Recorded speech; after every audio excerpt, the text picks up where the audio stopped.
এই রুমটা কে থাকতো? এই রুমে উনি থাকতো। এই রুমে উনি থাকতো। সন্তানেরা সবাই প্রতিষ্ঠিত। একজন সচিব, একজন দেশের স্বনামধন্য বিশ্ববিদ্যালয়ের শিক্ষক, আরেকজন থাকতেন কানাডায়। তবে ৭৫ বছর বয়সী মা নূরজাহান বেগমকে রাখা হয়েছিল মিরপুর ১১ নম্বরে বোনের বাসায়। ৫ তলা এই ভবনের যে ফ্ল্যাটটিতে এই বয়োবৃদ্ধা নারী থাকতেন, সেখানে ঢুকলে মনে হয় এ যেন কোনো এক বস্তির পরিত্যক্ত ঘর। একটি ছোট্ট শোবার ঘর, বিছানার পাশে ছড়িয়ে ছিটিয়ে আছে নানা জিনিসপত্র। এই ঘরেই মরে পড়েছিলেন নূরজাহান বেগম। এই রুমটা কে থাকতো? এই রুমে উনি থাকতো। এই পরিবেশে মানে আপনি কিভাবে থাকতেন? এটা একটা আমরা লোক দিয়ে পরিষ্কার করাইছি, তারপর কুরবানিতে একটু এলোমেলো হয়ে গেছে। এই পরিবেশে তো একজন মহিলা একজন মানুষ থাকতে পারে না। মায়ের প্রতি সন্তানেরা এতই উদাসীন ছিলেন যে কবে তিনি মারা গেছেন তাও জানেন না কেউ। বসুন্ধরা টিস্যু অশুদ্ধতার বিরুদ্ধে এক বিন্দুও ছাড় নয়। প্রত্যক্ষদর্শীদের ধারণা, মৃত্যুর পর কয়েকদিন ধরে লাশটি ঘরের ভেতরেই পড়েছিল। রোববার 999-এ ফোন করে পুলিশকে খবর দেওয়া হলে তারা মরদেহ উদ্ধার করে। লাশটা হচ্ছে মিনিমাম ৭ থেকে ৮ দিন আগে মরে গেছে। ওই যে রুমে রাখছে আর কি, ওই রুমটা হচ্ছে খুবই বিশ্রী অবস্থা। চারপাশে তো পোকামাকড়, মনে হয় যে ১০-১৫ বছর আগে কেউ কোনো লোক ঢুকে নেই। ওইখানে মহিলাটা ছিল এবং মহিলাটার ভিতর দিয়ে চোখ দিয়ে পোকা ঢুকে আশপাশ দিয়ে পুরো অঙ্গ কুচে গেছে, মাংস খুঁয়ে খুঁয়ে পড়তেছে। আর ওরা আইসে আগে মেডিসিন প্রয়োগ করছে যাতে যন্ত্রণা না হয়। তারপর সরজমিনে বাসায় গেলাম, বাসার ভিতরে যেয়ে দেখি যে ফ্যান ছাড়া আছে। পুলিশ সহ আপনারা গিয়েছিলেন? পুলিশ সহ আমরা যখন গেলাম তখন ফ্যান ছাড়া আছে, আর পুরো অঙ্গটাই পচে গেছে। এটাকে নামানো যাচ্ছিল না, খুব মাংস খুলে খুলে পড়ে যেতেছে। যে ফ্ল্যাটটিতে নূরজাহান বেগম থাকতেন তার প্রতিটি কক্ষই নোংরা ও অপরিচ্ছন্ন। দেখে মনে হয় দীর্ঘদিন পরিষ্কার করা হয়নি। রান্নাঘরের অবস্থাও অস্বাস্থ্যকর।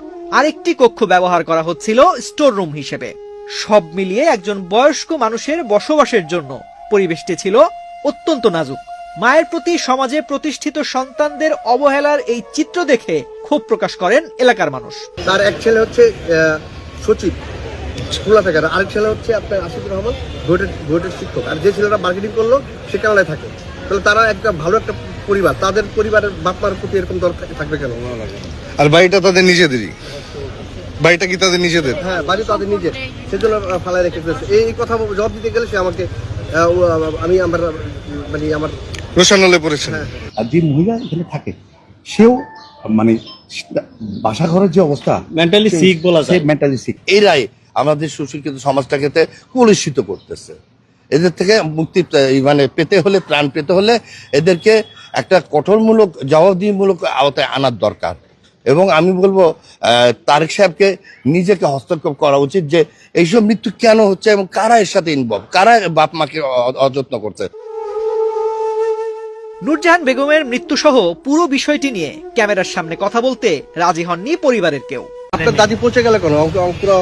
পচে গেল কেন? আপনার দাদি পুরো দেহটা পচে গেল কেন?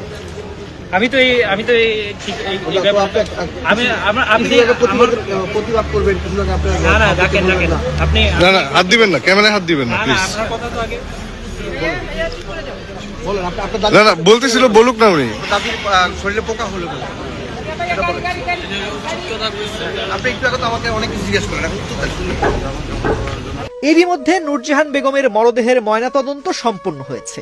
প্রতিবেদন হাতে পেলেই বয়োবৃদ্ধ এই নারীর মৃত্যুর কারণ জানা যাবে বলে জানিয়েছে পুলিশ।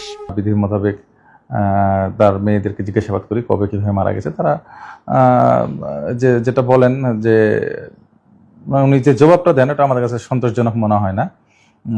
তার মৃতদেহের পোকা ছিল, তো মৃত্যুর সঠিক সময় ওনার মেয়ে বলতে পারে নাই। এই কারণে আমরা লাশটা পোস্টমর্টমে দিয়েছি, লাশের সুরতহাল প্রস্তুত করেছি। পরে পোস্টমর্টম রিপোর্ট আসার পরে আমরা মৃত্যুর সঠিক কারণ এবং সঠিক সময় আমরা জানতে পারব। একজন মা যিনি হয়তো একদিন এই সন্তানদের হাত ধরে স্কুলে নিয়ে গেছেন, অসুস্থ হলে নির্ঘুম রাত কাটিয়েছেন, নিজের সুখ বিসর্জন দিয়ে তাদের প্রতিষ্ঠিত করেছেন, কিন্তু জীবনের শেষ অধ্যায়ে তার ঠিকানা ছিল নোংরা অপরিচ্ছন্ন একটি ঘর। সঙ্গী ছিল শুধুই একাকিত্ব। নূরজাহান বেগমের এমন মৃত্যু শুধু একটি পরিবারের গল্প নয়, এটি আমাদের সমাজের জন্য একটি অস্বস্তিকর প্রশ্ন। ব্যস্ততার এই সময়ে আমরা কি আমাদের বয়স্ক বাবা মায়ের জন্য যথেষ্ট সময় বের করতে পারছি?